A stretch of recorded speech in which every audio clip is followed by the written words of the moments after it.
Oke, selamat datang. Hari ini kita bakal jalan-jalan sedikit ke masa depan. Tapi bukan sembarang masa depan ya. Ini adalah masa depan yang udah tertulis di dalam kodenya Bitcoin sendiri. Kita akan coba jawab satu pertanyaan besar. Apa yang sebenarnya terjadi pas koin terakhir selesai ditambang? Nah, ini dia tahunnya. Kira-kira di tahun 2140, Bitcoin yang ke-21 juta itu bakal ditambang. Dan ini bukan fiksi ilmiah atau spekulasi liar loh. Ini adalah sebuah kepastian matematis yang udah diprogram sejak awal banget oleh Satoshi Nakamoto. Batasnya jelas dan jamnya terus berdetak. Jadi, ini dia pertanyaan utamanya. Apakah ini akhir dari segalanya? Apa para penambang bakal matiin mesin mereka terus pulang? Apa jaringan Bitcoin bakal berhenti gitu aja? Yuk kita bedah bareng-bareng. Oke, hal pertama dan yang paling mendasar yang bakal kejadian adalah perubahan yang super drastis dalam cara para penambang dapat duit. Ini bukan cuma penyesuaian kecil-kecilan ya, ini tuh perombakan total model bisnis mereka. Gini, sekarang ini model bisnis penambang itu kan cukup simpel. Mereka dapat bayaran dari dua sumber. Bitcoin baru dari subsidi blok setiap kali mereka berhasil memvalidasi satu blok, plus biaya dari tiap transaksi yang ada di dalamnya.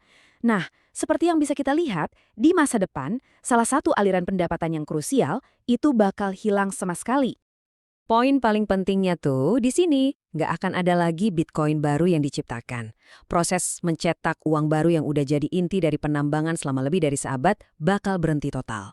Nah, inilah pemicu dari semua perubahan yang bakal kita omongin.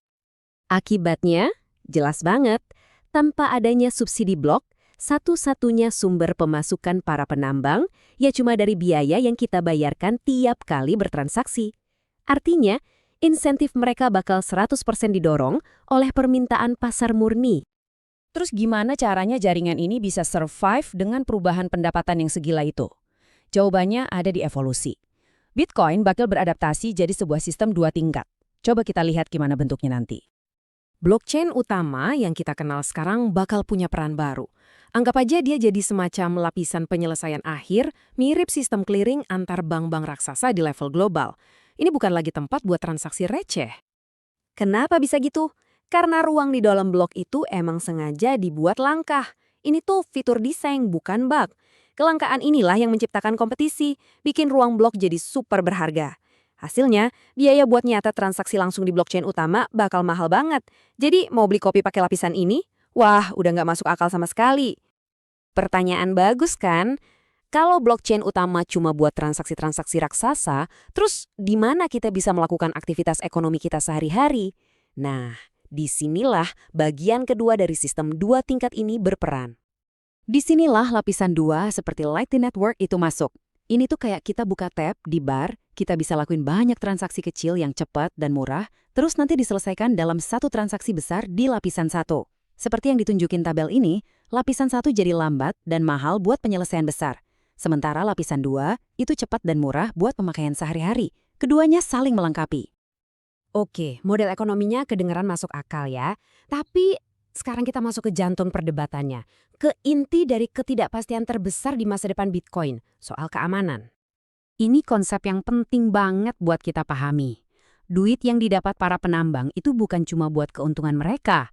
Duit itu dipakai buat bayar listrik dan perangkat keras yang menghasilkan daya komputasi masif, yang pada dasarnya adalah perisai pelindung Bitcoin dari serangan.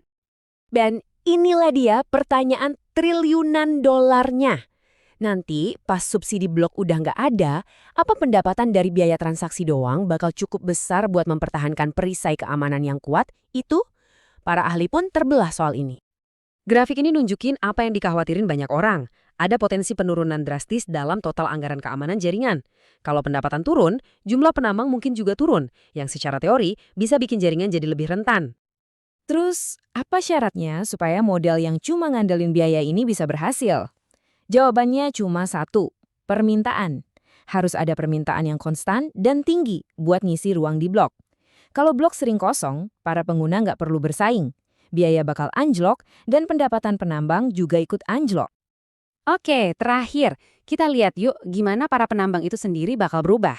Ini bukan cuma soal apa yang mereka kerjakan, tapi juga soal siapa yang bisa bertahan di dunia baru yang super kompetitif ini. ini bakal jadi semacam proses seleksi alam tapi versi brutalnya. Dengan margin keuntungan yang jauh lebih tipis, cuma yang terkuat, yang punya akses ke listrik paling murah dan hardware paling canggih yang bakal bertahan. Industrinya bakal jadi sangat ramping dan super efisien.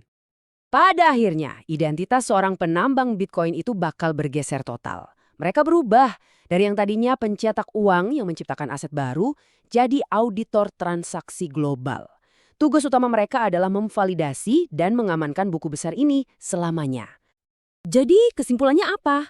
Bitcoin itu nggak berakhir di tahun 2140. Para penambang juga nggak bakal hilang. Sebaliknya, seluruh ekosistem ini akan bertransformasi. Dia akan menjadi dewasa dari fase penciptaan ke fase penjagaan abadi.